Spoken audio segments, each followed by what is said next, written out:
जैन साथियों, संविधान संबंधित प्रश्न है। पहला प्रश्न है कि स्वतंत्रता के पूर्व के दिनों में प्रारंभ में किसने संविधान निर्मात्री सभा का विचार प्रस्तुत किया था? तो एम.एन. राय ने किया था। किसने किया था? एम.एन. राय ने किया था। ऑप्शन ए इसका राइट आंसर हो जाएगा।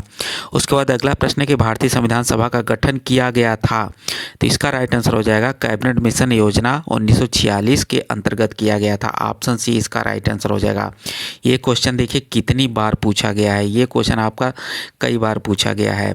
उसके बाद अगला प्रश्न है कि भारत के लिए संविधान की रचना हेतु संविधान सभा का विचार निम्नलिखित में से सर्वप्रथम किसने प्रस्तुत किया था? तो इसका आंसर हो जाएगा स्वराज पार्टी ने 1934 में किया था। ऑप्शन ए इसका राइट आंसर हो जाएगा।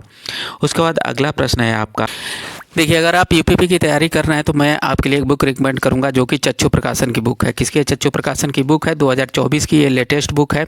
इस बुक का लिंक जो है आपको डिस्क्रिप्शन बॉक्स में मिल जाएगा। देखिए जो यूपीपी के सिलेबस में है वो सारा कुछ इसमें दिया हुआ है। सबसे अच्छी बात यह है कि इसमें 5 प्रीवियस ईयर पेपर दिए हैं। देखिए 2019 के 2 पेपर, 2018 के तीनों पेपर दिए हुए हैं। सामान्य हिंदी में सब कुछ दिया हुआ है, आप लोग पढ़ के देख लीजिएगा।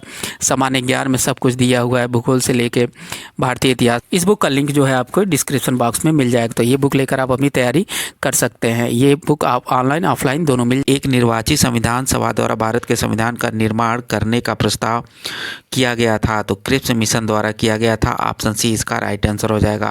अगले प्रश्न की तरफ बढ़ते हैं। अगला प्रश्न है कि कैबिनेट मिशन योजना के अंतर्गत संविधान निर्मात्री परिषद के प्रत्येक प्रांत को आवंटित सदस्य संख्या निर्धारित करने के लिए एक प्रतिनिधि कितनी जनसंख्या के अनुपात में था? तो इसका राइट आंसर हो जाएगा 10 लाख व्यक्ति। ऑप्शन बी इसका राइट आंसर हो जाएगा।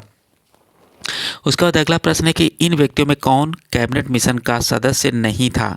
इन व्यक्तियों में कौन कैबिनेट मिशन का सदस्य नहीं था? तो इसका आंसर आपका हो जाएगा विलियम वुड जो थे, ये आपके कैबिनेट मिशन के सदस्य नहीं थे। ऑप्शन ए इसका राइट आंसर हो जाएगा। संविधान सभा के प्रथम मनोनीत उपसभापति कौन थे? तो इसका सभा के जो प्रथम मनोनीत उपसभापति थे वे थे फ्रैंक एंथोनी थे। कौन थे? फ्रैंक एंथोनी थे।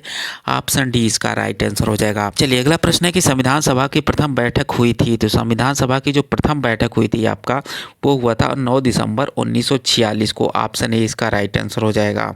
है कि संविधान को 26 जनवरी के दिन लागू करने का निर्णय इसलिए किया गया क्योंकि कांग्रेस ने इस तिथि को 1930 में स्वतंत्रता दिवस के रूप में मनाया था। ऑप्शन ए इसका राइट आंसर हो जाएगा। अगला प्रश्न है, चलिए अगला प्रश्न है कि भारतीय संविधान दिवस मनाया जाता है, कब मनाया जाता है? तो 26 नवंबर को मनाया जाता है। ऑप्शन बी इसका राइट आंसर हो जाएगा। ये क्वेश्चन देखिए कितनी बार पूछा गया। अगला प्रश्न है कि भारत की अंतःकालीन संसद में कितने सदस्य थे? भारत की अंतःकालीन संसद में कितने सदस्य थे? तो इसका राइट आंसर हो जाएगा 296 थे। ऑप्शन ए इसका राइट आंसर हो जाएगा। लास्ट प्रश्न है कि निम्नलिखित में से कौन अगस्त 1946 में गठित प्रथम अंतरिम राष्ट्रीय सरकार का सदस्य नहीं था? तो डॉक्टर एस राधाकृष्णन जो थे 1946 में गठित प्रथम अंतरिम राष्ट्रीय सरकार के सदस्य नहीं थे। ऑप्शन सी इसका राइट आंसर हो जाएगा। देखिए अगर आप यूपीपी की तैयारी कर रहे हैं तो मैं आपके लिए एक बुक रिकमेंड करूंगा जो कि चच्चू प्रकाशन की बुक है। किसकी? चच्चू प्रकाशन की बुक है, 2024 की ये लेटेस्ट बुक है। इस बुक का लिंक जो है आपको डिस्क्रिप्शन बॉक्स में मिल जाएगा। देखिए जो यूपीपी के सिलेबस में है वो सारा कुछ इसमें दिया हुआ है। सबसे अच्छी बात यह है कि इसमें 5 प्रीवियस ईयर पेपर दिए हैं। देखिए 2019 के 2 पेपर, 2018 के तीनों पेपर दिए हुए हैं। सामान्य हिंदी में सब कुछ दिया हुआ है, आप लोग पढ़ के देख लीजिएगा। सामान्य ज्ञान में सब कुछ दिया हुआ है, भूगोल से लेके भारतीय इतिहास। इस बुक का लिंक जो है आपको डिस्क्रिप्शन बॉक्स में मिल जाएगा, तो ये बुक लेकर आप अपनी तैयारी कर सकते हैं। ये बुक आप ऑनलाइन ऑफलाइन दोनों मिल